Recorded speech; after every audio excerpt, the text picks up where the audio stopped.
ओम शांति। प्रातः मुरली बाप दादा मधुबन। आज के मुरली के मुख्य सार। बाबा कहते हैं, मीठे बच्चे, तुम्हें इस रुद्र का ज्ञान यज्ञ का बड़ा ही कदर होना चाहिए, क्योंकि इस यज्ञ से ही भारत स्वर्ग बनता है। तुम इस यज्ञ के रक्षक हो। प्रश्न, बच्चे बाप व टीचर को तलाक अथवा फारक्ती कैसे और कब देते हैं? उत्तर, जब बाप अथवा टीचर को भूल जाते हैं, मुरली मिस करते हैं, पढ़ते व सुनते नहीं, तो गोया बाप को फारकती व तलाक दे देते हैं। बाबा कहते हैं, बच्चे, तुम मुझे तलाक कभी नहीं देना।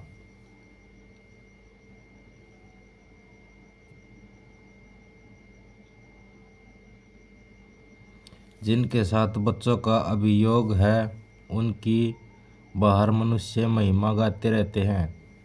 तुम उनकी याद में बैठे हो।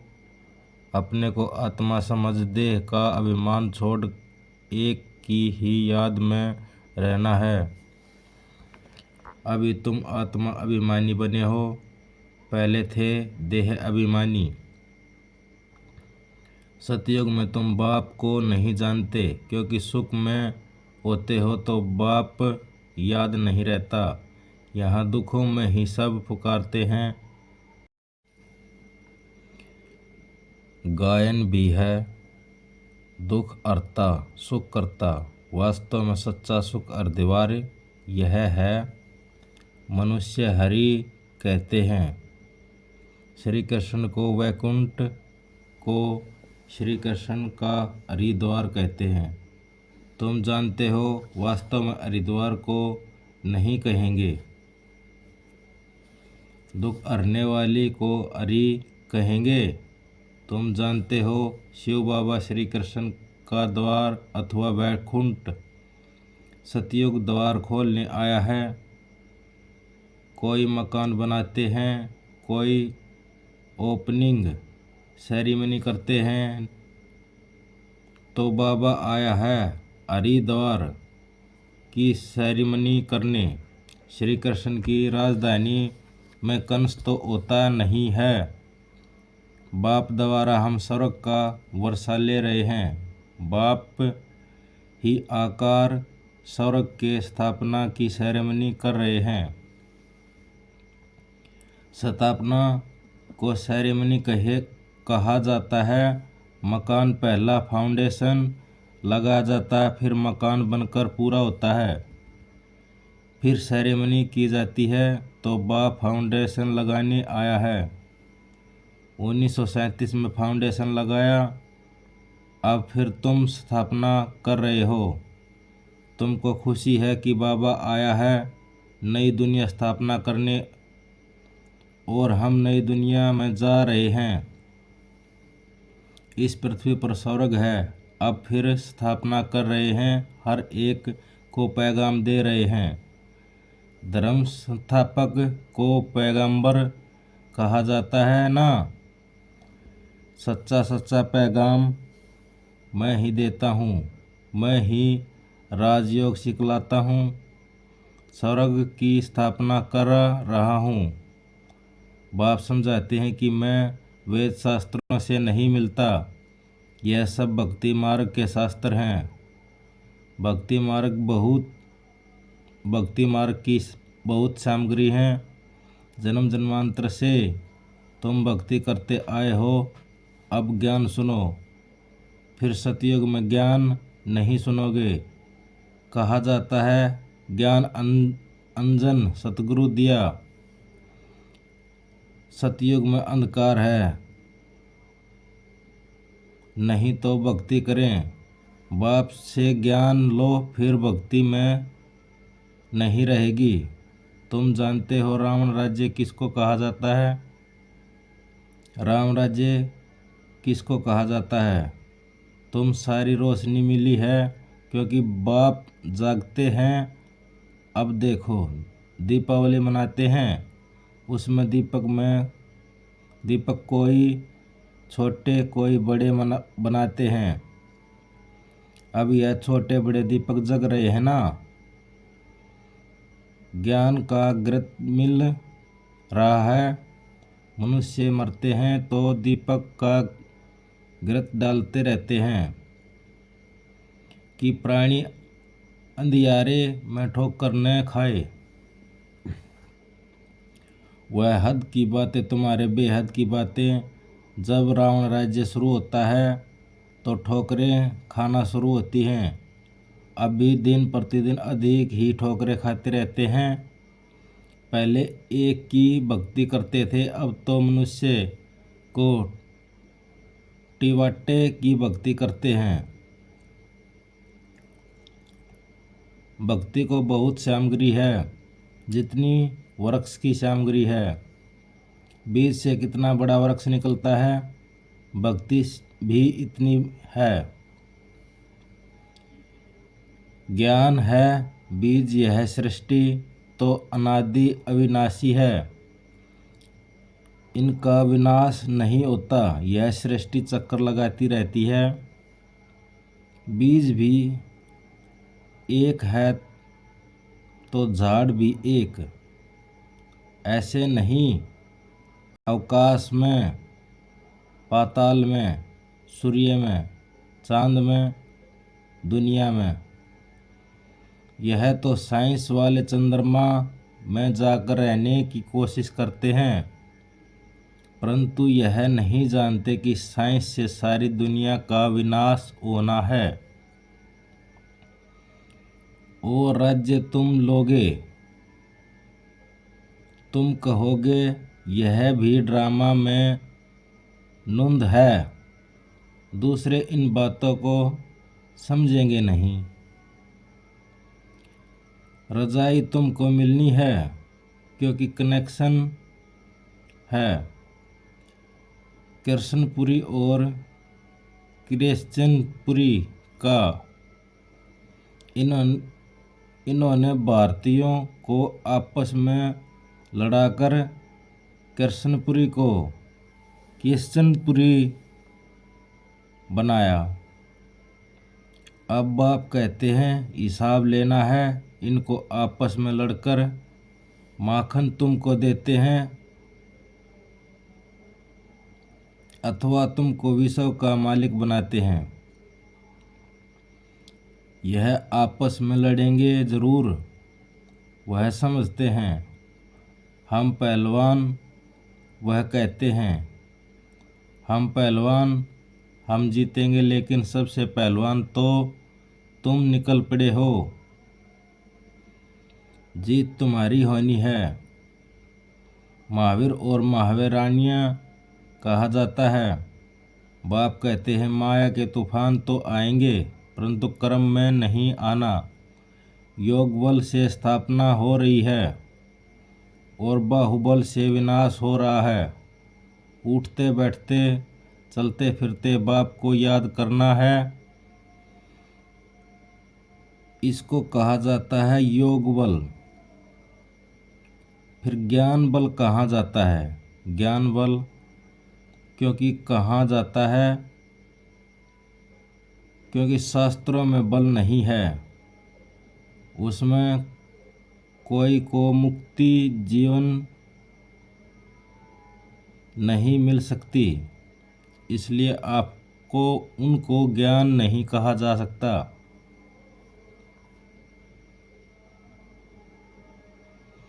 राम राज्य को जानते नहीं, अभी तुमको ज्ञान मिल रहा है और रावण राज्य ट्रांसफ़र होना है। राम राज्य में पहले तुम जाओगे रुद्रमाला में, और यह तो इस्लामी बौद्धियों की आत्माएं हैं जो आधाकल्प मुक्त में रहेंगी। जब हमारी सतियों की प्रॉब्लम पूरी होगी तब भक्ति शुरू होगी। फिर से द्वापर को राम राज्य कहा जाता है क्योंकि अपने देवता धर्म को भूल गए हैं। यह होना है जरूर। मिसाल बढ़ के झाड़ का देते हैं। बच्चे जानते हैं कि आदि सनातन देवी देवता धर्म का फाउंडेशन प्राय लोप हो चुका है। सब धर्म भ्रष्ट कर्म हो गए हैं। जब देवी देवता धर्म स्थापना को, तब यह धर्म विनाश हो जाएगा। कहते भी हैं अनेक अधर्म विनाश, एक सतधर्म की स्थापना हो। यहाँ वर्षा पानी का तुम पुरुषार्थ कर रहे हो। जो धारणा करोगे कराएंगे वह उच्च पद पाएंगे। बाप कहते हैं मुख्य बात जरूर धारणा करो कि हमको निरंकार बाप पढ़ाते हैं, श्री कृष्ण नहीं पढ़ाते। चित्र भी बनाया है, एक तरफ श्री कृष्ण का चित्र, दूसरी तरफ शिव का।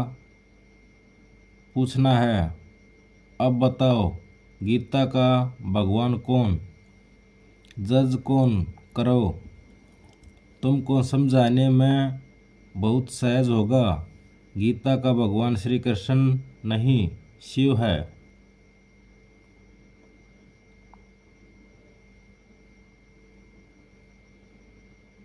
बाप को कहते हैं नॉलेजफुल, तो यहाँ ज्ञान भी दिया जाता है, पढ़ाई भी पढ़ाई जाती है। ज्ञान है मन मना भाव, इससे सद्गति होती है। फिर मध्याजी भाव की पढ़ाई पढ़ाते हैं। टीचर और गुरु का पार्ट इकट्ठा चलता है। सारे वर्ल्ड की हिस्ट्री ज्योग्राफी तुमको पढ़ाते हैं। सच्ची सच्ची नंस तुम हो, क्योंकि तुम एक को याद कराती हो। नंस को गले का कार्स पड़ा रहता है। क्राइस्ट को याद कराती है, समझाती है। क्राइस्ट गॉड का बच्चा था।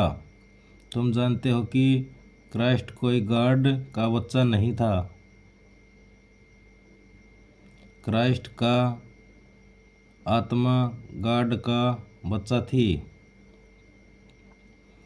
ऐसे तो हम सभी हैं। बाप आकार तीन धर्म स्थापना करते हैं। तुम ऊंचे ते ऊंची चोटी ब्राह्मण हो, क्योंकि तुम उच्च ते उच्च विश्व के सेवा करते हो। मनुष्य को आत्मा का ज्ञान देते हो। तुम आत्मा को बाप से वर्षा मिलता है। बरोबर बाप कल्प कल्प के संगम युगे वर्षा देने आते हैं। शास्त्र तो युगे युगे लिख दिया, कल्प अक्षर बीज से निकलता दिया है। उनका नाम ही पतित पावन। तो युगे युगे आकार क्या करोगे। कल्प में एक बार आकर पावन बनकर चले जाते हैं। तो बाप कहते हैं मुझे तलाक मत देना। आजकल स्त्रियां पति को तलाक दे देती हैं, वैसे ही हिंदू नारी पति को कभी तलाक नहीं देती। तुमको मुरली सुननी है ज़रूर। मुरली नहीं सुनते हो तो गोया बाप टीचर को भूल जाते हो। यह भी जैसे तलाक हो गया। तुमको अभी कितना अटेंशन देना है। अब ना पास होंगे तो कल्पांतर ना पास होंगे। अंत में सबको मालूम पड़ जाएगा कि किस किस ने कितनी पढ़ाई पढ़ी थी। सब कहते हैं कि शांति चाहिए, गोया मुक्ति चाहते हैं। कहते हैं कि दुख से सिमरण सब करे, आधा कल्प सुख और आधा कल्प दुख है। सुख दुख का खेल भारत पर ही है। तुम तो कहोगे हम ही देवता, हम ही क्षत्रिय, तो हम 100 का अर्थ भी कोई नहीं जानते। तो बाप कहते हैं मनमना भव, मध्या जी भव।